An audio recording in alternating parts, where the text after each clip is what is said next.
చెడు అనేది ఉంది ప్రియులారా. చెడు మంచి రెండు జత చేసినాడు.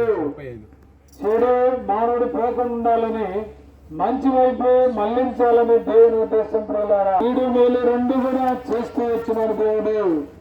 మనం కీడు అయిపోతున్నామా మేలు అయిపోతున్నామా ప్రియులారా? దేవుడు చూస్తూ ఉన్నాడు.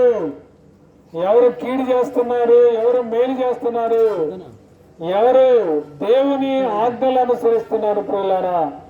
పరిశుద్ధ గ్రంథం బైబిల్ ఈ రీతిగా సెలవిస్తున్నది, నేనే మార్గము, నేనే సత్యము, నేనే జీవముని పరిశుద్ధ గ్రంథం బైబిల్ సెలవిస్తున్నది ప్రియులారా.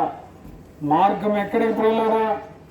మానవుడు ఎక్కడెక్కడ రకరకాల మార్గాలు భూలోకంలో ఉన్నాయి, కానీ పరలోక మార్గాన్ని మానవుడు మర్చిపోతున్నాడండి.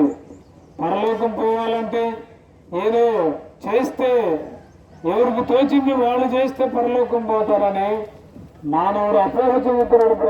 అలా కాకుండా దేవుని ఆజ్ఞలు కట్టడలు పరిశుద్ధ గ్రంథం బైబిల్లో సెలవిస్తూ ఉన్నప్పుడు పరలోకం పోవాలంటే నేనే మార్గం అని యేసు ప్రభువారు సెలవిస్తూ వచ్చా. కనుకనే ఈ ఉదయకాల సమయంలో మార్గమే ఉన్న ప్రభువు నీ హృదయంలో చేర్చుకుంటే నీలో